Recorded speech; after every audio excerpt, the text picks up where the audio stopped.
must-have subscribers, and if you are yet to subscribe to this channel, please click the subscribe button and of course turn on your notification bell so that you can be notified when we drop new videos. I'm saying a big thank you to you for joining us once again on another interesting episode of the newspaper review here on TAF TV. My name is Cyril Aloysius, and Kosi Mwobodo is the person looking at the papers with me today. Kosi, how do you do? I'm fine. You're welcome. Thank you. All right, so without wasting much of our time, we'll go straight to the business of the day. And we shall be starting first by looking at the Vanguard newspaper. Headlines in the Vanguard here says, this one on page 5, Mayday, Mayday. Halt last-minute looting. Labour task Buhari. Mayday. Halt last-minute looting. Labour task Buhari. That's on page 5 of the Vanguard newspaper. On page 20 of the Vanguard, we have oil market. Oil market. Nigeria's average output dropped by 7.6% to 1.3 megabarrel per day. That's on page 20 of the Vanguard newspaper. And on page 2 now of the Vanguard, we have troops rescue pregnant Chibok schoolgirl. Troops rescue pregnant Chibok schoolgirl. That story is on page 2 of the Vanguard newspaper. And on page 7 here we have Southern Kaduna. Southern Kaduna, 518 killed. 18 villages raised in Atiap chiefdom in 6 years. That's on page 7 of the Vanguard newspaper. On page 3 now we have police panel invites suspended Adamawa wreck over Gober Pole Road. Police panel invites suspended Adamawa wreck over Gober Pole Road. That story is on page 3. And on page 4 we have cancer scare. Cancer scare. Why we banned importation of Indomie noodles. According to NAFDAC, cancer scare. Why we banned importation of Indomie noodles, according to NAFDAC. That's on page 4 of the Vanguard newspaper. On page 9, we have UTME. UTME. JAMB fixes Saturday for candidates who missed exam. UTME. JAMB fixes Saturday for candidates who missed exam. That story is on page 9 of the Vanguard newspaper. On page 8 now we have IPPIS. EPs padding, IPPIS padding. OAGF suspends staff. OAGF suspends staff. Anti-graft agencies launch investigations. More details of this headline is on page 8 of the Vanguard. On page 12 we have Mayday. We are committed to workers. We are committed to workers' welfare, according to governors. Mayday. We are committed to workers' welfare, according to governors, on page 12. And on page 28, we have it's Nigeria's weakness to allow Ikore Madu serve jail term in UK. It's Nigeria's weakness to allow Ikore Madu serve jail term in UK. That story is on page 28, according to Gaba. And on page 9 here we have Egypt opens borders for Nigerian students fleeing Sudan, says federal government. Egypt opens borders for Nigerian students fleeing Sudan, according to, says the federal government, on page 9. And lastly, for today in the Vanguard newspaper, we have on page 19, this one says, manufacturing output falls 9.7% to 6.67 trillion naira. Okay, that's the much we can take in the Vanguard for today. Kosi, please, I would like to get your reaction to the headline here on page 7. It says, Southern Kaduna, 518 killed, 18 villages raised in Atiap chiefdom in 6 years. Please, how do you react to this headline? So, in terms of this killing, this is what you've been saying, the insecurity in Nigeria. It's not even just the southern part of Kaduna, but also it's okay, like the other recent killing in Benue State, understand? So this killing in southern part of Kaduna, it has been going on since 2017, and it has, okay, according to the leader of the Atiap Community Association, the leader has been saying, okay, the leader said that the people that they are suspecting are the Fulani herdsmen, you understand? Okay. And these Fulani herdsmen have been with them. They've been living fine and they've been living good. And peaceful until 2017 when these Fulani herdsmen, they want to dominate. And you know, nature of Fulani, wherever they go, they dominate. So now they want to dominate, but it doesn't like require them. Why should they be killing people? You understand? Killing the people, the community. Imagine since 2017, they've had about 518 deaths, persons dead there. You understand? You see that it's really But not a. Are we sure it's the Fulanis actually doing these killings? According to the people in the community, you understand? Because if you look at the killing, you know that they have selective people they killed, and mostly it's people in that community, you understand? So, and looking at it now, you see that suspicions are already rising.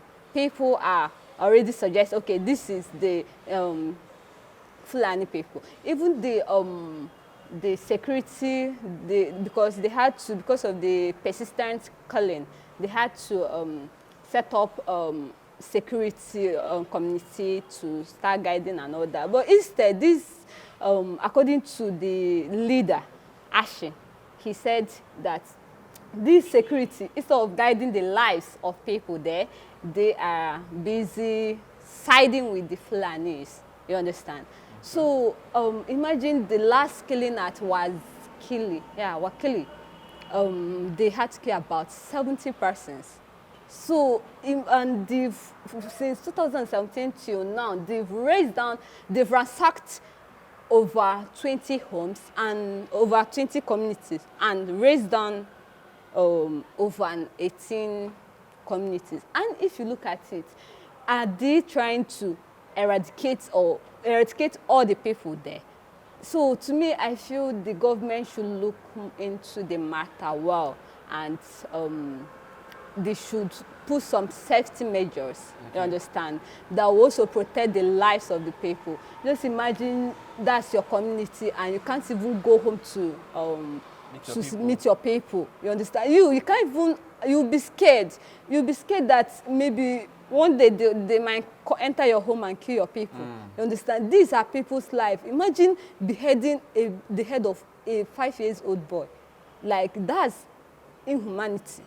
Okay. Man's inhumanity against man. Terrible. It's terrible. It's uncalled for. It's disheartening. Yeah, so given this fact now, do you in any way feel it has something to do with the government? Because let's not forget that these persons are not invincible. These people doing these killings are not invincible. And these Fulani people, they are in this country as we speak. Exactly. Still going about from place to place.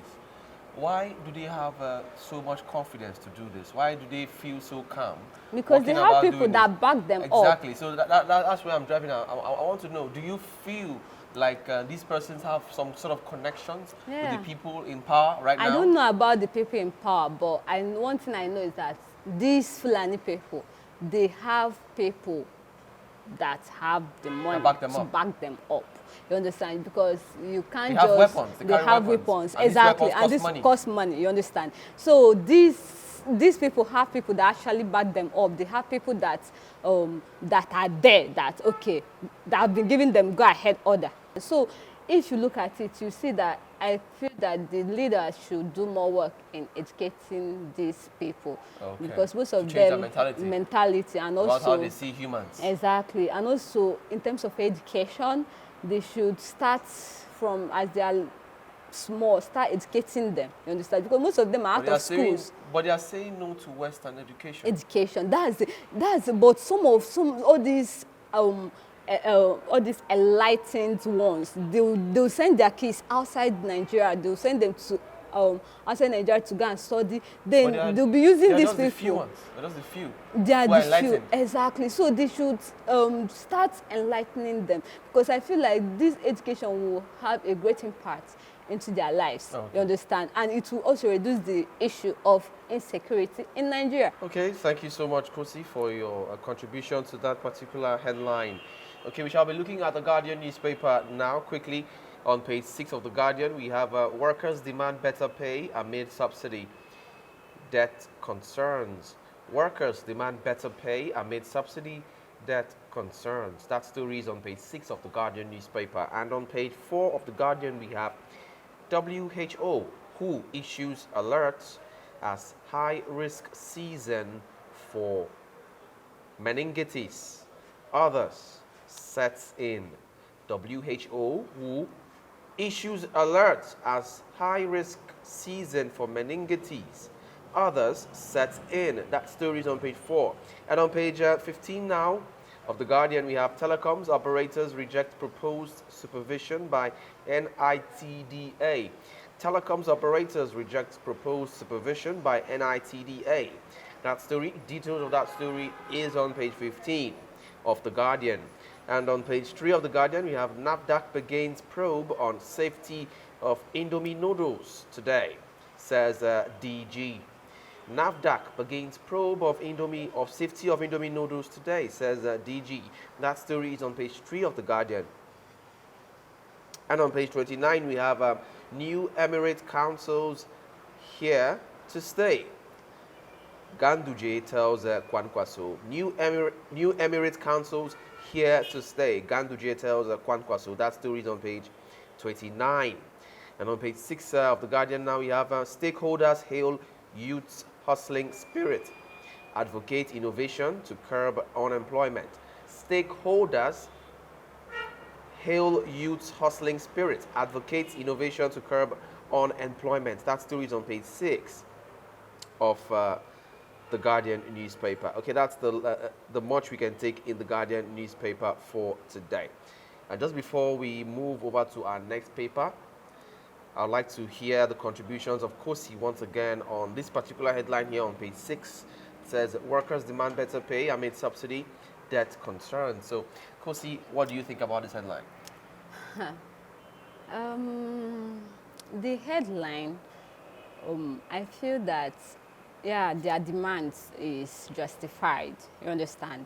Because you can't, okay, earlier they said the government, they made a proclamation that by June that they will be curbing out subsidy, fuel subsidy. Mm-hmm. That means, do you know what it means? It means that price of things will go up. Will go up, not just fuel, because once fuel rise, everything increases, you understand? So that means 1 liter that is now 200 or something, 200 and something, will now be 500. And the minimum wage of these government workers is 30,000. That's, they newly implemented it, was it 2019 or something? And now, imagine someone that is earning 30,000. The person has a family to feed, school, children to, their school fees to pay, clothing in that 30,000 naira. And most times, those workers, those government workers, their pay are being delayed, you understand? Some months, some years. So, and now they're increasing they're curbing out the fuel subsidy without increasing their pay, you understand? So, to me, I feel that government should do more. Yeah, okay. Government should do more in terms of putting a whole lot of things in place. Yeah, according to them, they want to curb this thing, subsidy, like, because, exactly, because they've been paying 2.something trillion every year just to curb, just to reduce the price of fuel, you understand? But if you look at it, we are blessed with oil. We have oil. It's not as if we are like UK that doesn't have oil. We have oil. But if we're able to build or complete our refineries, we won't be going out to refine our oil and bring it, and then they'll have to sell it in that exorbitant price. So to me, I feel we have, even Port Harcourt has oil. Port Harcourt has oil. You understand? They have not just oil. They have refinery. They are yet to complete. According to the federal government, was it 2021? They said that by this year, that by this April, that it will be completed. But it's yet to be completed. You understand? Even Delta has refinery. So does that mean that the government cannot be trusted? Exactly. If they promise us that by April it should be completed, because if these refineries start working, we won't be going out. There's no need going outside exporting barrels of oil outside the country just to refine it and then come back and sell it in an exorbitant price for us. You understand? Once they put measures, they should use that, all the like the palliative they gave us, about 800 trillion dollars. I can't remember the exact figure, but they should make use of it.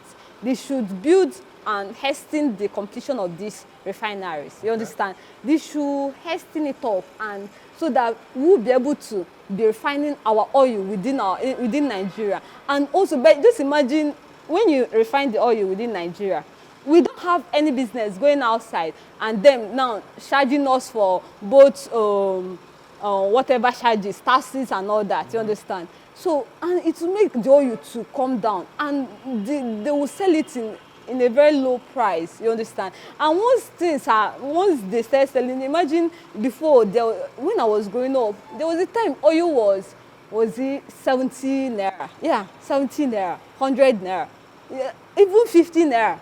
You understand? So if you look at it, you see that this refinery should be put in place to be able to reduce the cost of things. You understand? And also by so doing, at least even the 30,000, which is the minimum price, will be enough to handle some things for the workers, because you can't just increase cobalt subsidy, then expect them to be still earning that minimum amount of money. It's more you like, understand? That's working like an elephant and eating like an ant. So okay. But now, Kosi, I want to understand something. You know, what you said now is actually not a new thing. You know, the fact that Nigeria needs to have her own refineries that will refine her own oils and stuff like that. Don't you think the people in government already know this?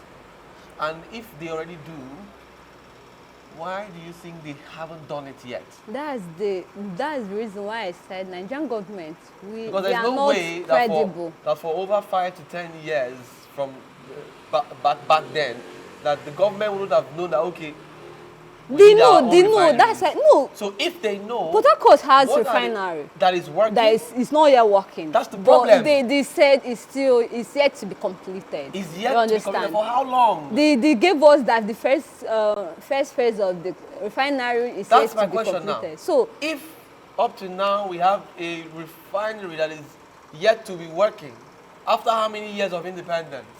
After how many years of discovering oil in this country, Exactly. and we have been exporting oil to go refine outside So and then that bring it back to come and sell it to our own selves again, after how many years, if up to now we have still not, had our refineries working and have our own refineries to do our own thing by ourselves, what do you think will be the cause or the reason for this?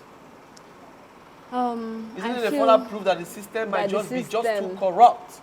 Not just corrupt, but it's uncountable. You understand? They are not giving us that credibility. They told us that it's gonna be completed. So you're saying they cannot be held accountable for their work? Exactly, they can't, because if you look at it, you told us that the refinery in Port Harcourt, the first phase of the refinery will be completed by April. Now we're in May. Okay. So if you look at it, I feel like the government are not they are not true to their words. Okay. Nigerian government is not credible. So are you saying that citizens of Nigeria right now should not take the words of the government seriously anymore? You're on your own, Sha. If you want to, if you decide to, that's best to you. But for you won't but anymore. To me, I already know the country I live in. I know that Nigeria, no matter what they say, just know that there must be some loopholes, you understand? So they're not really that accountable. Okay, let's go on a short break right now, and when we return, we'll take our last paper for the day and we'll call it a day. Please stay tuned. Far and wide. Come, let Tharv Media give life to your dreams. Tharv Media, a slice of infotainment. Yes, you're welcome back from that short break, and let's take a look now at our last paper for the day, which is the Daily Sun newspaper. Headlines here in the Daily Sun, on this one on page 26 says, Sudan, Egypt opens border for fleeing Nigerian students. Buhari engages President Sisi. Sudan, Egypt opens border for fleeing Nigerian students. Buhari engages President Sisi. That story is on page 26 of the Daily Sun newspaper. On page 6 and 26 now we have May Day. Tinubu promises workers goodies. Tinubu promises workers goodies. Declares, I will give you more than minimum wage. Okay, that's Okay. Tinubu promising. Buhari advises incoming government to respect workers' rights. Okay, more details of this headline is on page 6 and page 26 of the Daily Sun newspaper. Over now to page 4 of Daily Sun, we have police trail kidnappers of 2 Catholic priests in Delta. Police trail kidnappers of 2 Catholic priests in Delta. That's the read on page 4. And on page 28 now we have Ugwai hands over medical diagnostic center to NSIA. That story is on page 28. Still on page 28 now we have NAS members must remain alert. Reject grazing reserve bill. According to Autumn, NAS members must remain alert. Reject grazing reserve bill. According to Autumn, that's the reason on page 28. Still on page 28, we have APC leadership crisis. APC leadership crisis. Suspend me. Lukman dares NWC. APC leadership crisis. Suspend me. Lukman dares NWC. That story is on page 28 of the Daily Sun. And over now to page 6, we have workers hail Uzodimma back his second term bid.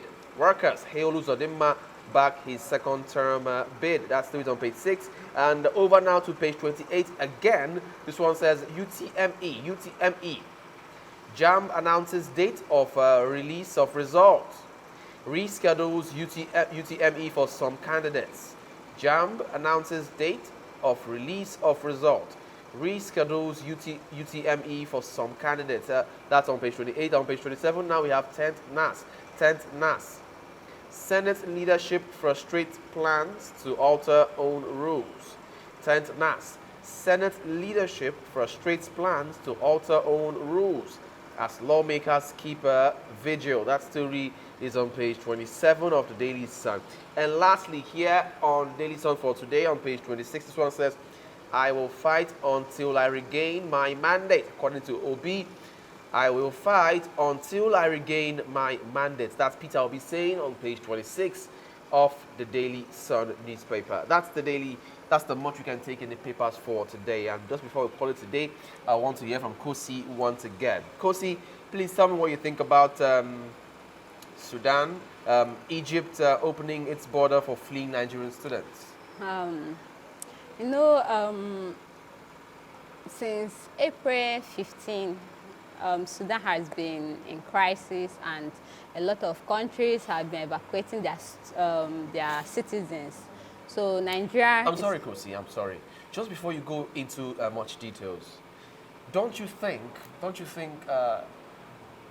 the fact that we have Nigerians who, of all countries to travel to for education, they travel to Sudan, don't you think that in a certain way highlights, the bad leadership Nigeria is currently having, the bad government Nigeria is currently having? Don't you think it highlights so many things Nigeria isn't getting right at this point? Because I keep asking myself this question. I mean, why would any normal person want to leave Nigeria for Sudan? For any reason, be it for trade, greener for food, pasture, for education, for greener pastures. Really? Is Nigeria now that bad that people now go to Sudan? Do you know the state of Sudan right now for education? Is that how bad our educational system has gotten, that people now leave the country to Sudan for education? So I don't know, Kosi, what do you make of this? Seriously, we know the government has failed us.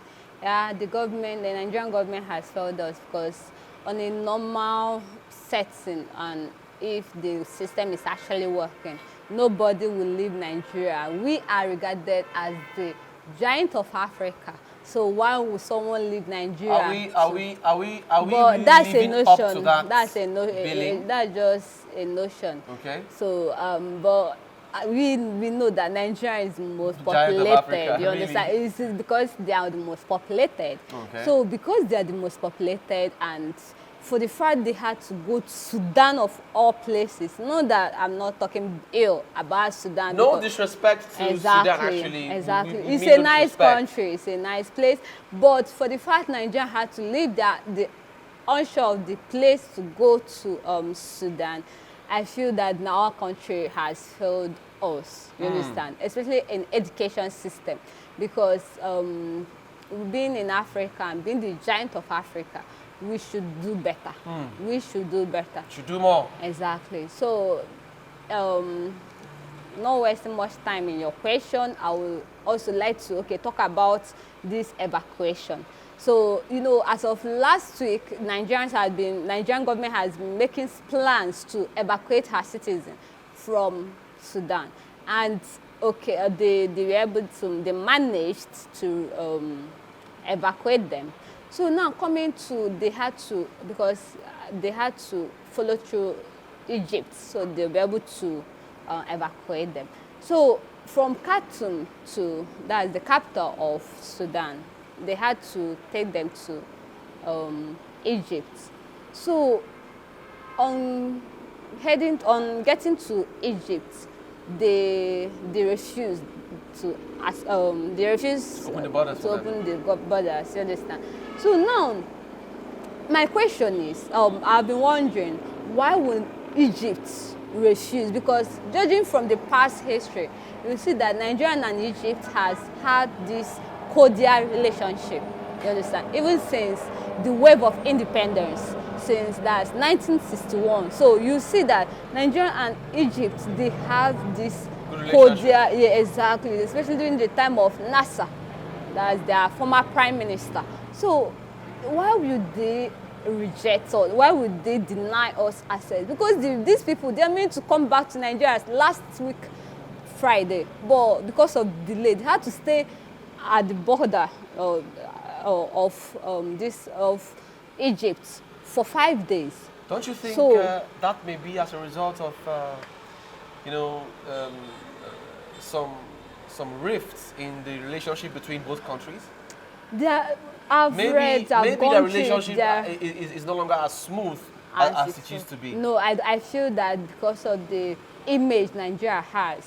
Because why would Egypt refuse us access to their country, especially in this emergency time? You understand? Okay. We've had, if you look at the trade relationship, bilateral relations, trade relationship between Egypt and Nigeria, it has been going so well. Their importation of, we import all, chemicals like plastic, textiles from Egypt, you understand? And also export vegetable to Egypt. So their relationship has been like very cordial. So I know in international setting there is no permanent friend, not permanent enemy. What they have is permanent interest. Maybe to me, I feel maybe in this setting, in this scene now, their interests aren't like aligned, you understand? Okay. So, but so it's a for thing them, of interest right now. Exactly. So I think they are thinking of interest, but it still doesn't justify the fact that they denied us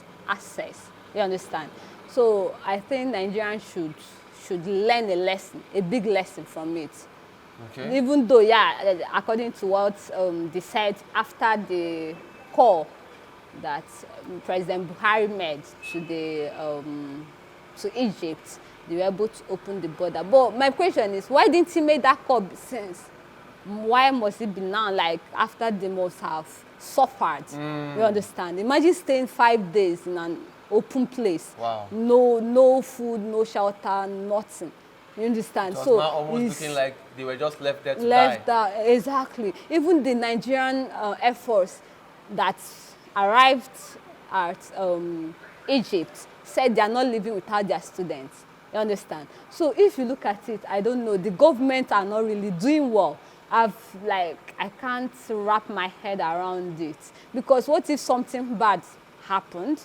What if something... So you're saying that Nigerian government does not have adequate plan for its citizens outside of this country. Exactly. That's why I do tell people, if you are traveling, you're on your own, because Nigerians, they don't care. You understand? Why, as a president of the country, But that's you bad. heard, That's bad. you heard that your citizens are being left out, stranded at the border of Egypt, and it was not that you have to make the call. Like, what happened? I feel this is even a much better case compared to what happened during xenophobia in South Africa, where lots of Nigerians were killed for mere reasons, because I think the South Africa felt that were jealous of the fact that taking over the economy. You get. Exactly. So honestly speaking, it's an aspect that the Nigerian government needs to, you know, come to its self-realization, to tell itself, okay, we are not really trying, let us try to be better in this angle.